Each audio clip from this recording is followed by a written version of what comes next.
جربتوا ترند الايس كريم مع الكرواسون؟ تعالوا النهارده نجربه مع بعض ونشوف هو فعلا هيطلع طعمه حلو ولا لا زي ما بيقولوا.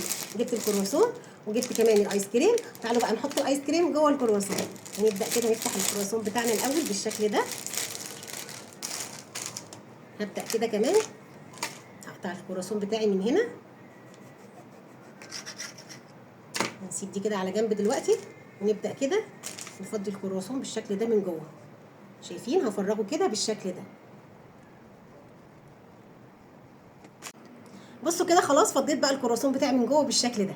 شايفين؟ وحطيته كمان في الميكروويف حوالي 3 أو 4 ثواني. هبدا بقى اجيب الايس كريم وافتحه كده بالشكل ده. ونحط بقى الايس كريم جوه الكرواسون بالشكل اللي احنا شايفينه مع بعض. بصوا بقى، شد كده العصايه دي. شايفين؟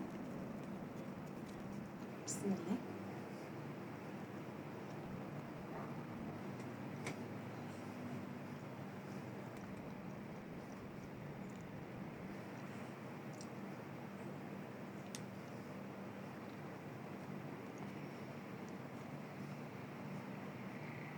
بجد حلو.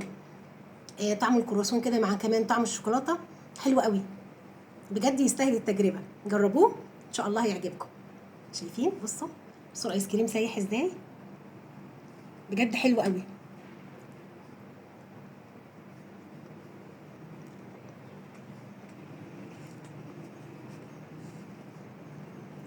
جربوه بقى وقولوا لي رايكم فيه هيبقى ايه.